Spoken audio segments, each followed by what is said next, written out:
Liz Germain, as you read, right, 700 plus million views generated by Vidfluence, which is what she founded, that company. Also, you can see in there that they've been helping hundreds of entrepreneurs all over the world. Literally, she is not only the YouTube expert, but she's always influencing YouTube, being able to get her data points back to make sure that the YouTube channels, the YouTube in general, the engagement, the organic part that we see in those views, not the paid part, but the organic part is being preserved and also expanded on, which is wonderful. But also, what you're not going to read in that bio is that Liz is also just a human, wonderful source of light in the world for people. And I think you're going to get that, and she's right here today. Can you please help me give a massive Traffic and Conversion Summit welcome to Liz Germain.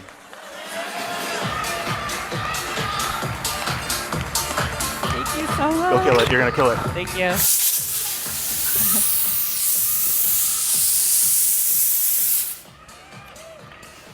Hello, everyone. How many, by show of hands, of you have a YouTube channel or would like to have a YouTube channel that makes money? Yeah, okay, great. You're in the right room. So today I'm going to share with you 3 organic strategies that we use inside my YouTube organic agency. And these strategies alone have brought in over 700 million views, over 6 million organic subscribers, and over $26 million in revenue in the last few years. So my intention today is to help you better understand how YouTube's algorithm works so that you can grow your audience, but more importantly, your ROI faster. And I'm wanting you to walk away from today with the understanding of how to acquire not just any viewers, but the right viewers by creating more relevant content that actually draws them in and captures their attention. From there, I'm going to show you some retention and returning viewer strategies to take them on a journey from click to binge. And then last but not least, we're going to talk about how to actually make money from the YouTube channel, right? So how do we add new revenue streams for you? And how do we increase things like AdSense, brand deals, and things of the like? So why YouTube first? A lot of people get really discouraged by YouTube Organic because they think it takes a really long time. And in some cases it does. However, YouTube isn't just a dopamine scroll like Reels, TikTok, all the short form video that's coming out. We're seeing attention spans drop like crazy. And YouTube has that potential with shorts. However, it also has long form content. And so most of the stuff we're talking about today is going to be within the realm of long form content because that's really what builds loyalty with the audiences, which is what then translates over into revenue on the back end of the channel. Now, this can lead to lower cost of acquisition, of course, because you're getting them organically, and then also higher LTVs on the back end because they trust you, they like you, and they know your stuff much better because of the time that they've spent watching that long-form content with you. Video also creates an emotional connection with people. And I think this is really important to understand. It's very hard in a 60-second short-form video to actually develop a relationship with the creator, but long-form really does help to deepen that emotional connection, which further deepens the loyalty. And now, the last reason that I went all in on YouTube Organic is because it's an insurance policy for your business, essentially. What happens if your ad accounts get shut down? You'd be surprised how many times a year people come to me and they have 100% paid traffic strategy. Something happens to their accounts, they get banned, they get hacked, and they're like, uh-oh, what do we do, right? That doesn't happen if you have YouTube Organic built at the foundation of your business. You will always have recurring revenue, new viewers, returning viewers coming back. But the reality is, this is what most YouTubers, especially when you're brand new, actually feel like. It's not going fast enough, I'm not making money, why am I doing this, I feel stupid, all the things that come up. So today, the real reason that people feel like that is because they're focusing on the wrong things. And today I want to show you, your problem is not actually getting more views and subscribers. Your problem is actually coming up with better, more relevant ideas and knowing what your analytics in YouTube Studio are actually telling you. So when we understand what the data says, it becomes a really simple process that we can repeat over and over again. So today we're going to talk about the unique strategies that we use inside of our agency that helps our clients scale to sometimes over 10 million views in a single year, completely organic. And the goal of this is so that you can obviously apply it to your own business. Now, I'm Liz, if you don't know me yet. Thank you so much for being here. I help experts, influencers, brands, creators, people of all walks of life grow their channels organically, not just from the reach and engagement side, but also from the revenue side on the back end. I actually started as a YouTuber myself. I had a health and fitness channel for women that I ran with my sister for about 5-6 years, and that's where we really got our YouTube chops. After that, she grew up, as we do, and decided that she wanted to get married and start a new channel and business with her husband in the van life space. And so he was our cameraman originally, and we kind of swapped roles, and I wanted to see if the things that worked really well within a couple years on that first channel, will they also translate over to building any channel? And they did. And so within a much shorter period of time, she was able to build that business up to multiple 7 figures and almost 200,000 subscribers in about a quarter of the time that it took us to build our first business up to the same. And I just got obsessed with the process during that time. And I was like, I just want to help people grow YouTube channels because it's so fun. YouTube's one of the most fun and most creative platforms, and also one of the most profitable when you really understand how to do it well. So that said, some of the other clients that I've worked with since, quite a few very well-known, recognizable names on here. We've been recognized as one of the top organic agencies in the world. And you may have been paying attention to the YouTube space, otherwise you probably wouldn't be in this room. If you've seen the meteoric rise of influence of Alex Hormozi over the last couple years, you know exactly what I'm talking about. And Alex drills this in over and over and over for people. The best place to learn organic strategy is from agency owners, because we live, breathe, eat, and sleep YouTube all day long. Okay, so I'm going to share with you why there's a reason that some of our clients pay us pretty hefty retainers, sometimes up to $200,000 a year, because having us in their corner obviously makes it a lot easier for them to be more profitable and to hit their growth goals faster. It lets them scale their business quickly, much faster than they would be doing it on their own. And last but not least, we do make them quite a bit more than those 200K retainers. So here's the thing, this is a counterintuitive YouTube secret. Most people come to this space and they say, I want subscribers. I want 10K, 100K, million, 10 million subscribers. And the reality is, based on how YouTube's algorithms work, subscribers actually really don't matter at all. YouTube's algorithm, you hear that a lot. There's actually multiple algorithms that are working together, and YouTube itself is an AI. The AI is reading the data inputs from the different traffic source algorithms, and it doesn't even consider subscriber count at all. Okay? So if you're focused on subscriber goals, just get that out of your head right now, because it doesn't matter. Vanity metrics are not everything. The number one thing that matters the most is finding those relevant viewers. Okay, so we're going to talk about that. What YouTube's AI cares about is relevancy for its audience and also the performance of the content that you're creating. That's it. That's all you have to figure out. And they did a study of all of their users last year and discovered that most large majority of YouTube viewers on the platform, including probably some of you guys, say that the reason that they actually use YouTube is because it serves content that's more personally relevant to them. And that's more important to them than content that lots of other people talk about, like viral content, things like that. And this is really, really effective for business and lead acquisition and things like that. Because if it's more personally relevant to them, obviously they're going to watch for longer periods of time. But ultimately, what YouTube's AI wants from its creators is to be able to predict and retain those viewers for as long as possible. So you as the creator, when you align yourself to what YouTube's business goals are, YouTube will reward you in kind. This is how we come up with single videos. One video that's adding 25,000 subscribers, or another video that's adding 22,000 subscribers, or 43,000. These are single videos. This is not weekly uploads, things like that. And this is the power of relevant ideas. So 78% of people do agree that they use YouTube because it serves content that's personally relevant to them. And we see this over and over and over again because we teach people how to create relevant content for the type of viewer that they want to attract. And we could do this all day. But to do this, you have to understand first, who is the viewer that you want? This is actually one of the biggest things people don't realize. Who you think your viewer is may not be who your viewer actually is. So when we're looking at mapping out who the viewer actually is for you and who's going to be your most profitable viewer, who's most loyal to you, we look at these 4 categories. Of course, we're looking at demographics. Gender, age, location, most importantly, generation, because the way Gen X watches content, very different than Gen Z, right?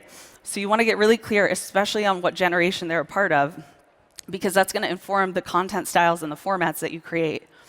Next, we look at psychographics. So this is everything that they think, believe, and feel. What are their fears, triggers, values, belief systems? What are their politics like? What's their faith like? We want to really get a good picture of what drives them, what moves them, what inspires them, what annoys them, what makes them upset. and basically become like a stalker, like get inside of their brain so that we can show that to them and create alignment with them in our video content. And last but not least, we also want to be looking at both their online and offline behavior. We're trying to map out what does a normal week in the life of this person look like. So when they're online, what are they buying on Amazon? What websites and apps are they using most regularly? With offline behavior, it's things like, are they working Monday through Friday at 9 to 5 jobs, and then they come home, they have to take care of the kids.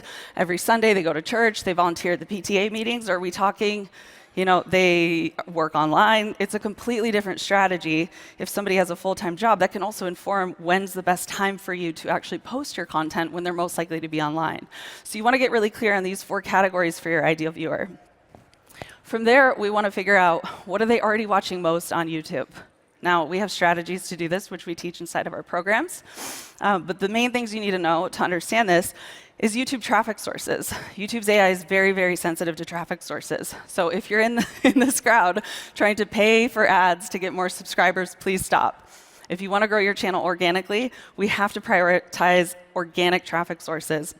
And so these are some of the traffic sources that you really want to be focusing on. You've probably heard YouTube as a search engine, right?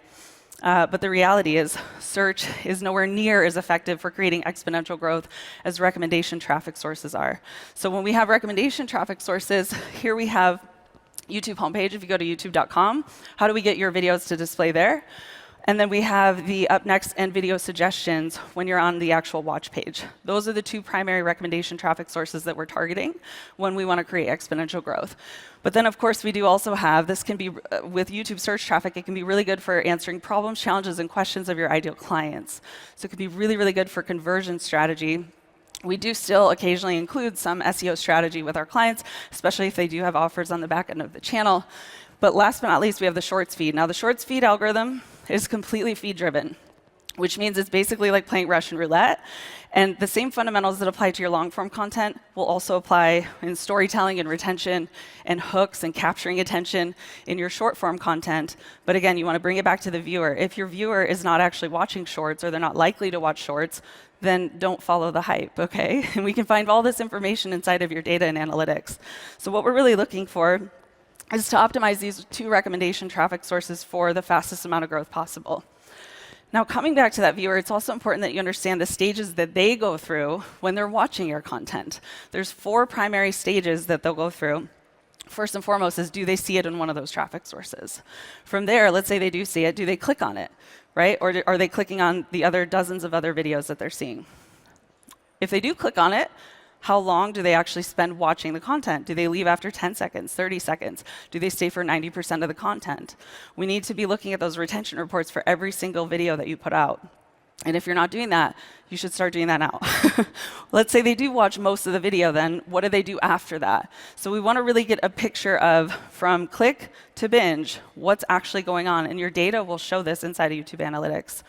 The goal is to ultimately capture the viewer, but get them to watch more and more content. Because remember, what YouTube's goal is to predict and retain. That's what YouTube wants as a business. So when you do this as a creator, you basically are making a PB&J sandwich with YouTube, and YouTube will reward you for that. So here's the problem with just YouTube SEO, is that search on YouTube, of the total daily allotment of views that happen every single day, it only accounts for, it's under 10% of total views. Typically, it's around 7 to 8% of views happen through the YouTube search traffic source. With recommendations, that's where we get exponential growth. So that's what we build strategies around. How do we get YouTube to give these videos impressions in the homepage and in suggestions? Coming back to the viewer journey here, in the words that you'll see in your YouTube Analytics, this is what they're called: impressions, click-through rate, retention, and most importantly, returning viewers. We cannot control the impressions that you get, but we can control these 3. So when we get better at the click-through rate, the video retention, and whether or not people go on to watch multiple videos on the channel, it's a guarantee that your impressions will go up. So focus on these 3 steps from the viewer's perspective and look at your video analytics to figure out how you're doing with that. Let's dive a little bit deeper into actually capturing the click and getting the audience's attention. When you do get those impressions, how do we get more of the right viewers into your content? I want you to think about yourself like a cereal box designer in this way, okay? So we all know the cereal box designers, they put the most engaging, brightest color cartoon animals down at the bottom. And we know why they do that is because that's where their target audience is. Those little kids, they can't reach up at the top shelves. So when you're designing your packaging, for most people, thumbnails are going to be your biggest opportunity by far, okay? Thumbnails do still matter. The title and the thumbnail go together like PB&J. And now in 2024, the first 30 seconds of your video is also just as important as the title and thumbnail. Okay, so we really talk about packaging in winning the click. We're talking about how do we craft those initial pieces, that first impression for people, to intrigue them and create curiosity that gets them to want to watch more content. So if you want 10 times more views, you have to create relevant videos that have highly engaging, highly clickable titles and thumbnails. So real quick, we're going to just grab a quick drink of water. Hold on. So what makes a really good thumbnail? First and foremost, simplicity, y'all. I've seen some of the craziest, most busy thumbnails ever. Less is more with your thumbnails. We want to create a simplified version of the title. So the reason for this, and the reason you have to be simple with your thumbnail designs, is because the brain is processing these images within 15 milliseconds, sometimes less. So you should be able to look at your thumbnail, and they should be able to automatically know what that video is about. That's really the goal with simplicity. Next, we want to make sure there's some kind of conflict, momentum, or movement that's going to draw the eye where we want it to go. So using leading lines, using things like red arrows and circles to emphasize or draw their attention to a specific part of the thumbnail, those are the things that we're looking for. We want to tell the story of what they're going to watch. And last but not least, we want to use color theory. So bright, contrasted colors, or using color blocks of images that pop, YouTube's only ever going to be on a white or black background. So make sure you keep those things in mind. And we want to only use a few shapes and colors. Don't go crazy with it. Okay? When I say use bright colors, that does not mean use every color in the rainbow. Use a couple. We call these our thumbnail click triggers because these are the core things that we need to make sure are consistent across all of our thumbnail designing. Don't forget, I would definitely take a screenshot of this if you need to send it to your thumbnail design teams, but do not forget to create a simplified version of the title, keyword simplified, okay? No more than 5 words of text. We want big, readable fonts. We want to tell a visual story that uses related imagery. Make your images super high res, so we make them overblown. The 1920 by 1080 dimensions are better because then they show up high res when they get uploaded to YouTube. Bright eye-catching colors, of course.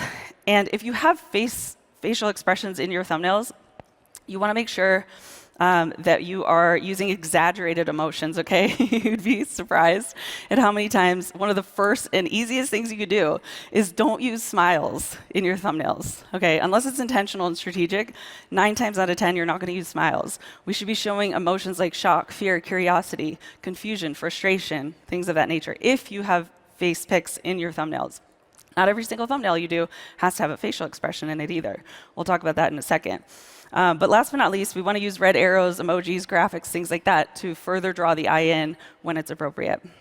So here's an example of taking a thumbnail from first draft to final draft. This was one of the first drafts that came back, asked for feedback. And obviously, this is not really a clickable thumbnail, right? There's so much going on here. There's 5 arrows. That's too many arrows. It's way too busy. The white background, it doesn't feel real. Something feels stark about it. It feels like you're in almost like a brochure style. And that ultimately, it doesn't feel real. Like there's no way to actually connect with this. Now, the text that was used originally was 5 trailer accessories, but here's the thing. The title of the video was also 5 trailer accessories. So we don't want to be redundant in the text that we're putting on thumbnails. We want to be complementary to the title. So what ended up happening with some feedback, we're like, hey, go get in the trailer. This needs to feel like you're about to go on a road trip and we're about to go with you, okay? So he gets this really bright blue background, the palm trees in the back. He's in the trailer now, and we're pointing to 1. We're emphasizing 1 thing, not 5, okay? And the text swapped from 5 trailer accessories to now, you need this. Automatically in your head, when you see this thumbnail, you're going to be like, what is that? Do I really need it, right? And that's what we want to create inside of the viewer, creating intrigue, curiosity to get them to click. This also tells a much more interesting story. It feels more real and relatable. because the emphasis is on that one thing. He's showing big emotions, and again, we're using high contrast readable text. So as far as the performance of this, we actually have the channel for this is Manshed. He's in the crowd somewhere here. If you have a chance to check him out, please do. He does really great content. This ended up in the first 24 hours becoming his #2 top viewed video of all time, with a 9.9% click-through rate. Now, in the first week after upload, the standard baseline that we're aiming for is about 7 to 10% click-through rate. Okay, so this was on the higher end of that, and that usually lets us predict whether or not the video is going to perform well longer term.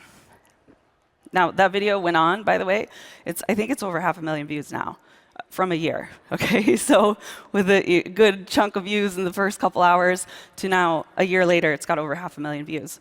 And part of that is because it's highly clickable. Here's another example of one of our agency clients. This was the first draft we got back. And I put this in here to let you know, you don't have to be a designer, okay? You can easily hire designers for very cost-effective, for very cheap, essentially. And literally, you could draw this in Canva. So this is what we get back. And I'm like, OK, this isn't going to work, because we don't want to date our content either. You see how that says new? That's not going to make it be evergreen. So we scrapped that. This was another repetition of the title itself. We already had 7 SaaS opportunities. We actually ended up changing it to 7 SaaS ideas, because it was easier than opportunities for people's brain to understand in 15 milliseconds. But we sent back a quick little draft like this, and this is what the designers came back with. Much better thumbnail. Now, what ended up happening, this one, within the first 4 hours, jumped up to their #1 highest viewed video of all time, which is really great, with 11.6 click-through rate, which they'd never gotten before. Now, this video also went on to get, within a year, 151,000 views, and it helps them generate leads for their mastermind on the back end. So it's a win-win-win all around. Now, another one of our clients, JJ Virgin, she's very well known in the health and fitness space. This is what her thumbnails looked like before she came to us. And it was the first and easiest thing to do is like, OK, get rid of those boring smiling pictures. This isn't a medical office. We need to create more engaging content that's going to catch the eye of your target viewer, who is a 40-plus-year-old female, and she cares about these types of things and wants to learn from another woman who she can trust. So even with just that little swap, you can see the difference in views. She used to get a couple thousand views per video over the span of several years, and now she's consistently getting tens of thousands, if not hundreds of thousands of views, just with one of those simple switches. So when we talk about the different types of thumbnail formats that you can use, obviously everybody knows the cliche YouTube face, right? You don't have to do the cliche YouTube face. I want to give you a couple other templates that you can use. Of course, face thumbnails are very popular on YouTube, and if you are in the videos yourself, you should absolutely use face thumbnails. But you don't have to. Let's say you're a podcast creator. You should be using 2 or 3 panel thumbnails that are showing your guests, right? 2 panels also work really, really well for showing a transformation, a before and after, so to speak. There's multiple other ways that you can structure these. Let's say you have a product business. You don't even have to have the face in there. We want to emphasize the product itself, or a DIY craft channel, or a beauty channel, things of that nature. So you don't have to have faces in your thumbnails to get people to click on them. Now, here's a little pro tip for you that will help you do a better job with this, especially if you're new to the design world and getting and capturing the clicks. If you ever get stuck in your design process, go to Google, go to the Images tab, and let's say I want to do a video on the best tents that you can buy for camping outdoors. I'm going to go to the Images tab if I have no ideas what I should make my thumbnails look like, and I'm going to immediately pay attention to where's my eye drawn. If my eye is consistently being drawn to all the yellow tents, guess what I'm going to put in my thumbnail? Okay, so that's a little pro tip for you. If you get stuck on the design elements, just go to Google Images. You'll probably get quite a few ideas by tracking where your own eyes go.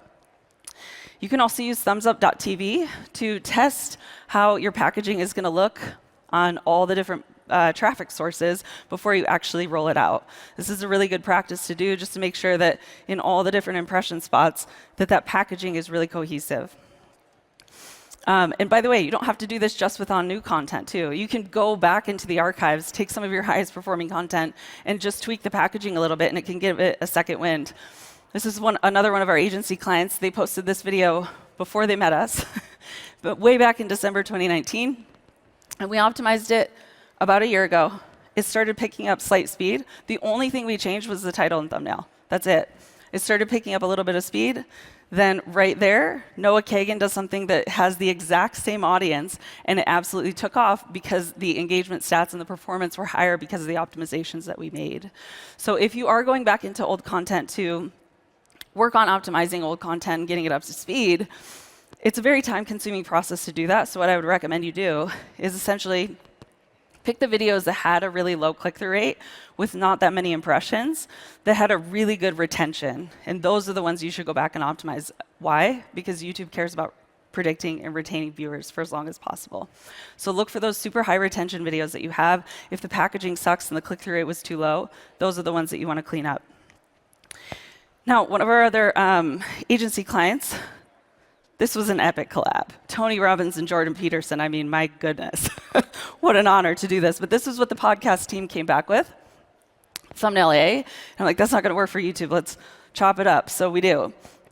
We threw it together using the thumbnail best practices, much simpler, using clean, bright colors that pop. And this split test, we split test designs often. Usually on at least for a couple days, especially with an iconic interview like this. But this one ran for about 3 days. And you can see the average view duration increased by a minute. Now you might be thinking that's not that much. But when we're talking about 1 minute higher in retention across tens of thousands of viewers, if not hundreds of thousands of viewers, which this did go on to get, that stacks up tremendously. And in only 3 days, we were able to add an additional 60,000 minutes of watch time just because of that 1 minute of additional average view duration, which is wild. And the video just takes off from there.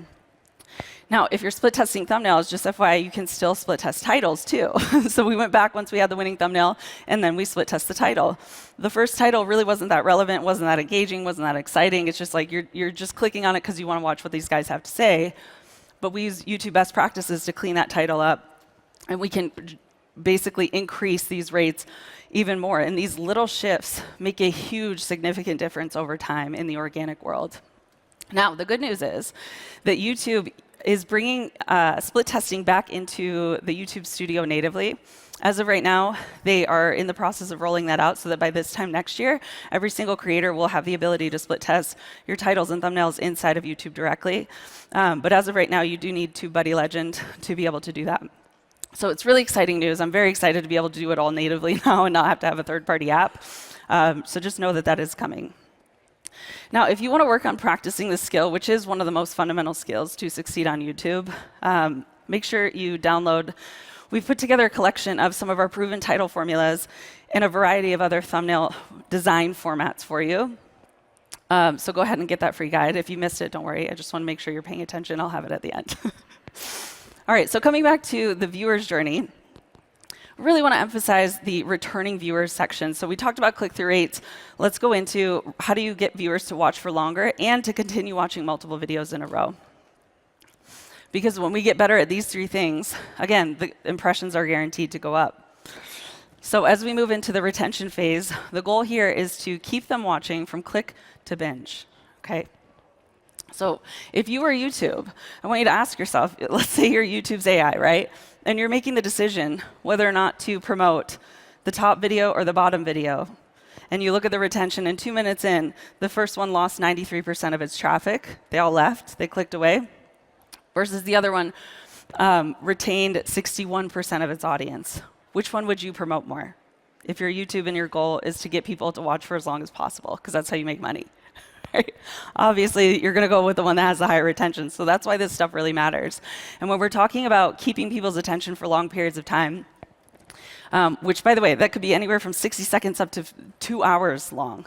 We've also worked with meditation creators that have 8 to 10 hour long videos where they're like sleep meditations and things like that. So the length is not necessarily important, but the structure of the video is. And when you're structuring your content from a psychological perspective, we want everything to feel like it's leading towards a payoff or a climax. So you want to think about most of your content within a 3-act structure, where the first act, we're hooking them in and building curiosity, while also immediately delivering on the promise you're making in the title and thumbnail. The second act is the story setup, where we're essentially bringing in all different kinds of potential challenges, things to overcome, or maybe giving them background information, for example. And then ultimately, we're leading towards a goal, a climax, some kind of a payoff. Now, in between there, we want to have re-engagement points, whether that's sound effects, a transition screen, a secondary camera angle, a character comes in, a meme moment, especially if you're trying to speak to Gen Z or attract Gen Z in any way. Millennials as well, meme moments, great thing to do. We want to have those re-engagement points throughout. You'll see the biggest creators in the world, every 2 seconds, something's happening on screen. Now, that's hard for beginner creators to actually sustain that pace because they don't have $10,000 a month editors like some of these big creators do. So if you're still in that building phase, you can still do a lot of really cool things here from the re-engagement perspective, including adding in some of those meme moments, adding in short breaks, even just transitions, sound effects, text on screen. Last but not least, after your climax, we want to always plant the seed for what they should be doing next. So do you have more related content on the channel? If so, we need to tell them about that. Hey, after you're done watching this, you should really go check this video out, right? Whether it's that, or maybe you want to generate leads from the video. Then, hey, if you like this thing, you're really going to like this other thing, go click the link in the description down below to go get it. So we're always planting the seed for what they should do next after they're done to try to encourage them to continue watching more content. And when we do this, we start to create data relationships between your videos that YouTube's AI will recognize. And when a video breaks out, if you have a series of related videos behind it, that's where exponential growth comes from. So really what we're trying to do here is not just capture the viewer and get them to watch the video. We want to capture that viewer and put them into a rabbit hole where they're watching multiple videos in a row. And this returning viewers thing is where we start to create this particular stat, is where we start to create loyalty, where we start to create potential buyers with the business. So what we look for in analytics are these points of conversion here, where the purple line is returning viewers. The blue line is new viewers coming in. What we're looking for are these points of convergence where between uploads, the returning viewers is actually higher than the number of new people coming in. And when we hit this, we call this the YouTube tipping point because it means that our videos are performing organically without us and getting people to watch for longer and longer periods of time. This convergence point is when we start to build real loyal audiences who will watch every single video that you produce. So series of related videos are what gets people to continue watching content. And YouTube loves when you know this thing. So when you start to actually apply this, YouTube will reward you. Because again, YouTube wants to keep people on YouTube as long as possible. That's how their entire business gets its revenue. This is how we end up with creators like this. Casey Neistat, one of the OG original biggest creators in the world. He's got 12 million subscribers. And what we're looking at here is his historically most popular content of all time. You'll notice that the videos that are circled in red, it's basically the same video repeated over and over and over and over again. All the biggest YouTube creators in the world know and understand this, and they look for those breakout videos that they can then turn into a never-ending series of related videos. So when the first video pops off, when it becomes a breakout video, your next goal from there is how do I turn this into more tangent topics or an updated video a year later or a similar topic but that's slightly different enough to warrant a second video or a repetition of that same video like Casey did here over and over and over again. So that's how we basically increase your reach and engagement on YouTube to build the audience. And again, subscribers will come as a byproduct of that. But ultimately, what's the point of that if you're not making any money, right? We don't want to be in that category where you have this huge audience, but you're making like a couple $100 a month from it. So let's talk about where the money actually comes from. We can do two things with monetization with YouTube Organic. First and foremost is converting more of those viewers into buyers on the back end with your programs, products, and service. But also, you need to understand, YouTube opens up new possibilities with new revenue streams that you maybe haven't even considered yet. So let's touch real quick on where the money comes from, and then we'll open it up for Q&A. You do not need millions of subscribers on YouTube to make good money on YouTube. These are a couple of our students in one of our programs. From only 9 views, somebody made their first sale ever on the first course, which is amazing. From 9 views, first sale ever. Matt here, he created a video that only got 500 views, but because it was so niche specific and so deeply relevant to his ideal clients, it ended up bringing in a year-long mastermind client that also brought in friends. So that one video did end up indeed going on to bring in an additional 6 figures in his business with only 500 views. So how does that happen? Well, most people, when they think of YouTube monetization, they think of AdSense, right? The YouTube monies. Now, AdSense is amazing. And of course, the things that we're talking about here will absolutely make your AdSense increase over time, like some of these results from within our agency. But the reality is AdSense works best as the cherry on top of your monetization strategy. This is because you don't have direct control over seasonal campaigns, different promotions, whether or not advertisers are spending money. You don't have direct control over the AdSense. So why build a business around that? You shouldn't. Okay, it should be a cherry on top, extra bonus money that helps to fund the production budgets, basically. The second thing, and one of the easiest things that you can do, is affiliate marketing. So obviously dropping links in descriptions and things like that. You want to be careful, though, at how often you're sending people away from the YouTube platform, which we'll touch on here in a second. But to give you an example of how profitable affiliate marketing on YouTube can be, for the last 3 to 4 years, the Van Life channel, the second channel that we grew and built together before I got into full-time YouTube consulting, for the last 3 to 4 years, it's consistently done about $40,000 a month in affiliate revenue alone. And so the reason that they're doing this is because the products that they're doing in the content, they have Van Build and Van Tour content. Those are 2 of their pillar series. Again, repeatable series. They have probably a few dozen videos in each one of those categories. But those 2 in particular are really, really good at driving sales because the intent of people watching that content is they probably either want to build their own van or they want to install their own solar panels on their van or learn the how-tos and tutorials for how to do those things if they're doing their own custom van conversion. So this is an AC unit that drives a lot of this revenue. It's about a $3,000 product. So if you have a smaller audience, you do have to find higher ticket stuff. But one of the easiest things you could do is just link up the camera gear that you're using in your description down at the bottom through Amazon affiliates. So this could be a very, very, very profitable revenue stream, and it's all passive. Once you have those videos, they crank. YouTube's evergreen too, so it will crank potentially for the next several years. After affiliate revenue, we have brand deals and sponsorships. Now, you can make some big money in brand deals and sponsorships. I remember back in our first channel, one time I got paid $8,000 to eat ice cream in a 7-minute video. It was amazing. It was a great day. It was in the middle of summer. It was made out of dates and almond milk. And I was going to make it anyway, but why not get paid $8,000 to make a 7-minute video? It was epic. But here's the thing with brand deals. You don't want to look for brands that are just going to be a one and done. It's much better if you can find long-term potential partnerships and broker longer-term deals for at least a year with trusted brands that have the budgets to be able to support that. And the reason for this is because then it's not a one and done for you. It becomes a situation where you can do seasonal campaign promotions for them. So in the brand deals and sponsorship world, it's so much better to broker 1 or 2 6-figure deals with 1 or 2 companies than it is to constantly be taking in new money from multiple different companies. It helps to maintain and protect the loyalty and the trust that you built with your audience because nobody likes when somebody is advertising essentially products in every single video that they put out. So these are just some of the brands that we've worked with over the years.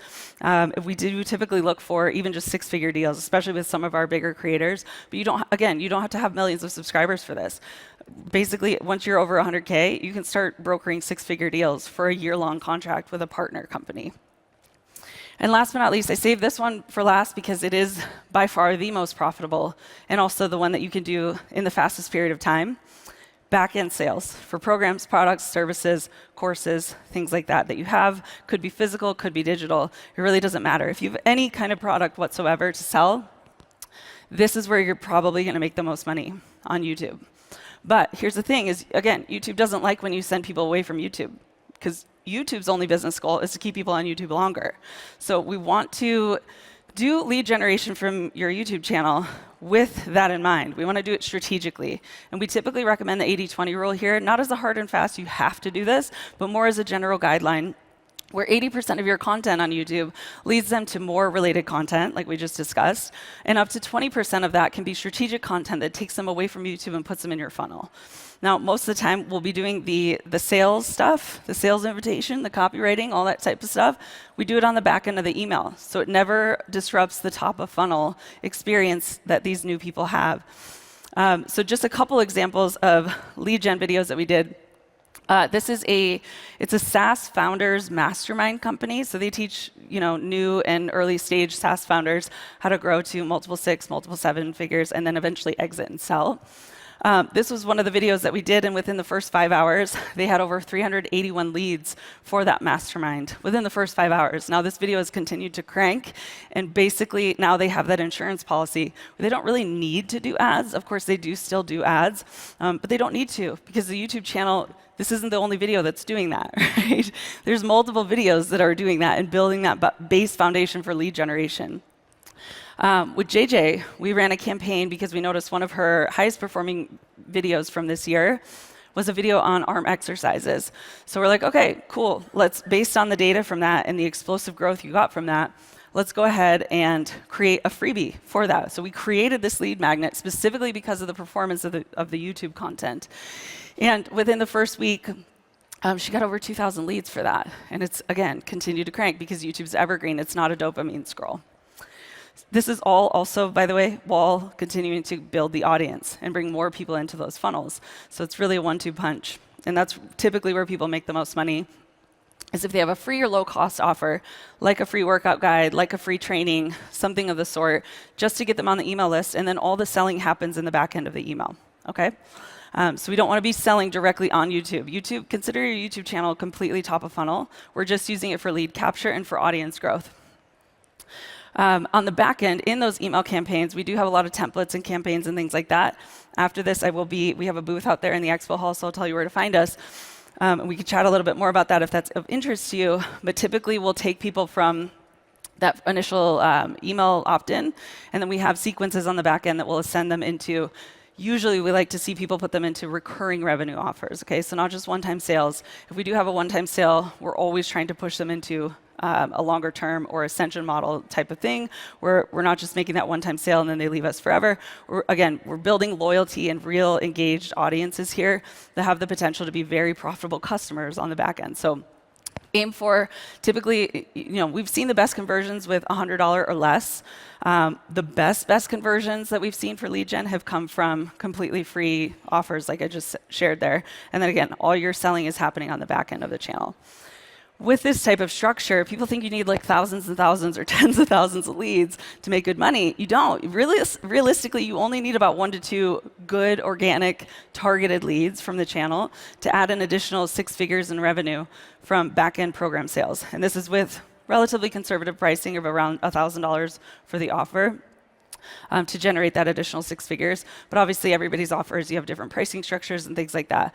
There's multiple different ways to skin a cat, and we have a strategy for just about every single one of them. So one last thing that I want to leave you guys with is when you become a data analyst, essentially, as part of your creator journey, the things that you'll learn from your YouTube data have the potential to trickle down into everything else that you do in the business, whether that's the courses that you teach, the webinars that you run, the emailed subject lines that you put out, the way that you title your podcast content. All of it can be affected. And I want to leave you with this example of traveling with Kristen Wilson. She came to us a couple years ago. She was at about 30,000 subscribers or so, but the channel was only making about $1,000 a month. And so while we have since grown her channel, I think she's just a little over 200,000 subscribers now in the last 2 years. What we noticed that was really interesting, when she first came to us, she thought that her audience were digital nomads, people that were around her age, maybe a couple years younger, that wanted to travel the world and get paid to do so.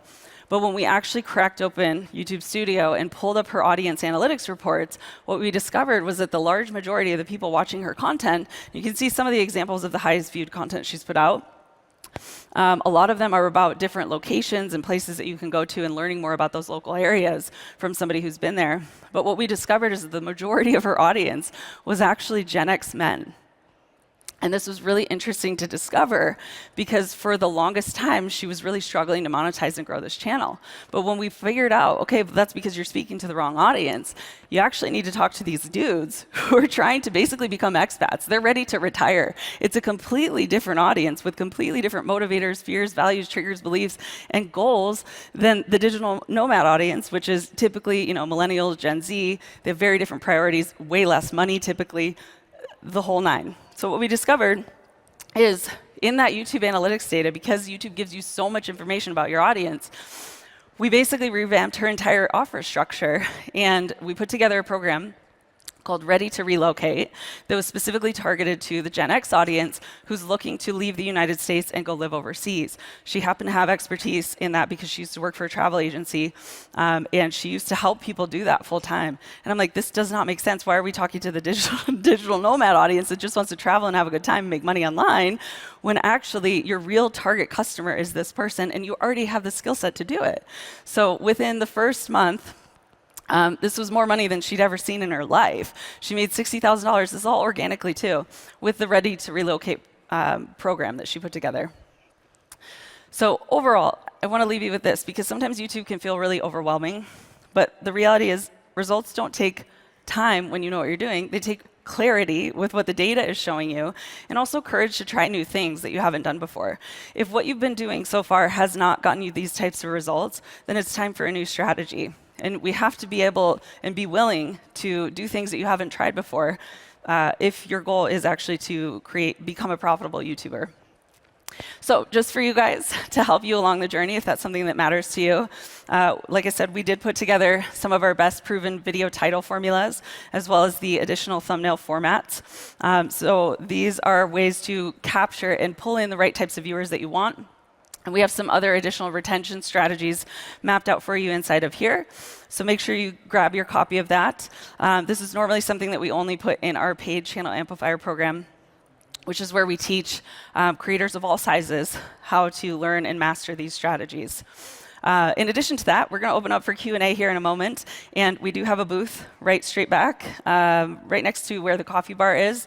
I'm going to be there all of the rest of today, and then tomorrow and the next day as well, if you want to ask additional questions, see how you can customize some of these things to your own channel, share a little bit more about your goals and what you're trying to do on YouTube with growing your organic audience. So we'll be over there for the rest of the event doing personalized channel reviews, where we'll give you some feedback on what we think your next best steps should be. Thank you guys so much for your time.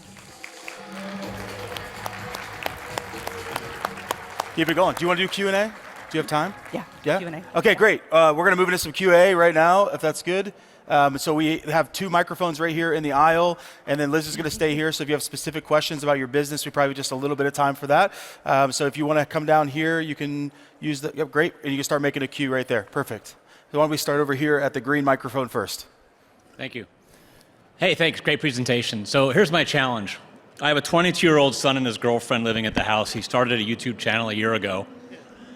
He has 43,000 organic subscribers. He's making about $3,000 a month, mostly on AdSense. He's got one affiliate offer that's doing pretty good and one sponsor every so often.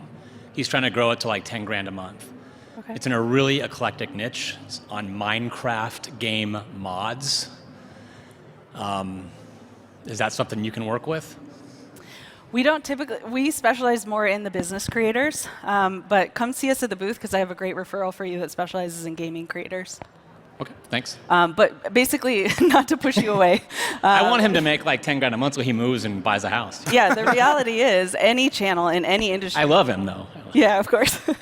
But you want him out. What a caveat. Yeah. The reality is any channel in any industry of any size can apply these strategies to them and grow faster, grow the CPMs, grow the revenue, grow the audience size, grow the engagement.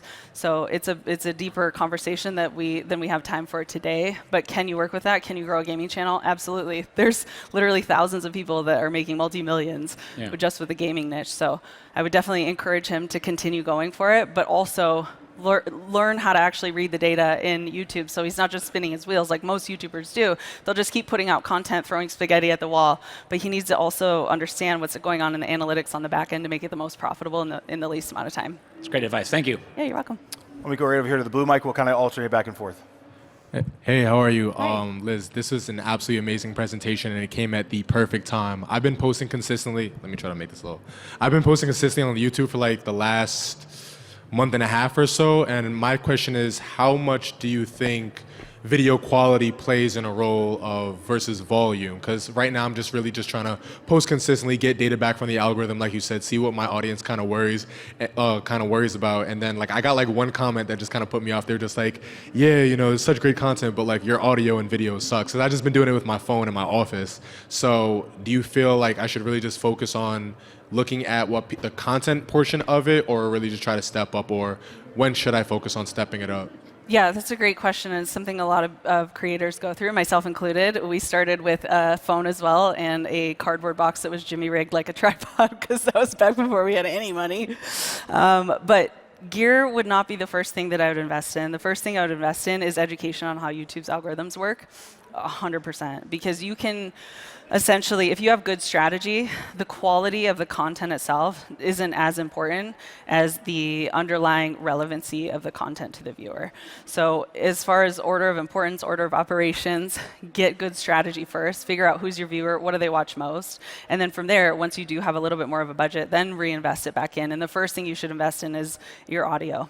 Absolutely your audio, because people will watch a crappy video with good audio, but they won't watch a good video, visually good, with really bad audio. So invest in your mics first, and then invest in bigger and better cameras over time. Perfect. Thank you so much. Yeah, you're welcome. Good luck. Hey, Liz, that was great. Hello. I have a question actually from my business partner. He has about 130,000 subscribers on his YouTube channel. Last I checked, 7 million views on one of his videos. However, it was from him landing a plane where the engine died in the air, and his others are from Maskless Dad. The only problem with those are we don't do engines on airplanes or Maskless Dad stuff. We are a sales consulting company. So is there quite a any way? departure. I know, right? So our audience is B2B, businesses really. Like we sell to people who have sales teams. Is there a way to leverage what he's done there in that space to kind of pivot to where our money comes from, which is those organizations? Is it on the same channel? Say again? Is the content on the same channel? Yes, under Okay. Brian Parsley Speakers. Yeah, we actually ran into this with Harv Eker way back in the day, like when they first started the channel, I don't know, like 14 years ago or whatever it was. He was on a safari, and there's like a rhino that's going to the bathroom, and that's like his highest viewed video. So he's not the only one that we've seen this before too, but I'll tell you what we told their team. You want to unlist the traffic, or basically unlist that video if it's bringing in the wrong audience. Because again, YouTube channels they're designed to serve a single value proposition to a very specific audience. And so the more and closer you get to that, the more you'll be rewarded, especially if the performance continues to get better and better over time. So the audience that is being brought in by those particular videos, unless there's crossover, which there very likely is not, what I would do is either set them to private or unlisted. And you said, where's he at, 130,000? Yeah. Yeah. Okay, so yeah, it's still a sizable audience. I would just make sure that that's not going to have any negative impacts on it before you do that. But it's pretty much all green light from there, because it's not the right audience. It's not really who you want watching the sales content. So it really doesn't make sense to be bringing them into those same channels. So without, obviously I'd have to see the data myself to be able to be like 100% this is what you should do.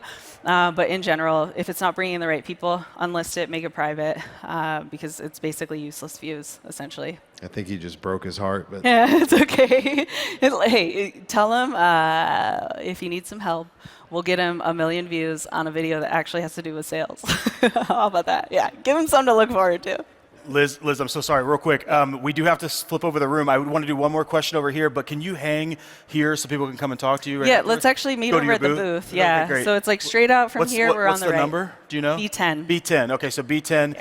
It better be unbelievable, groundbreaking question. I'm just kidding. I don't know if it's groundbreaking. Okay, when you say YouTube wants people to stay on YouTube, so as far as like promoting the business, like we have a YouTube channel about the stock market, and we have a newsletter and resources. So where do we just talk about like our resources there, or like what do links in the comments do? Does that make traffic not come to us? Is YouTube not like that if we have?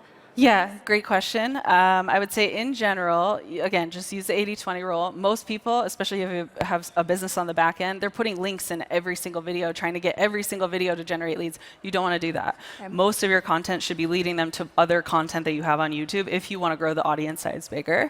But let's say you do have a lead gen conversion strategy, and the video makes sense to be a lead gen video. In that case, you can put links in the video description. You can use info cards, which is that little eye that pops up, and it'll show you a little clickable thing. End screen links, okay, so at the very end of the video in that last 10 to 20 seconds, and then verbal call outs in the video. Okay. So a very basic script you can use is, if you like this video, you're really going to like this other thing, click the link down below to get it. Great. So it's really quick, and then right back into the content. Thank you. Hope that helps. If this was valuable, give a huge round of applause. Liz, Germain, everybody. Thank you. Thanks so much.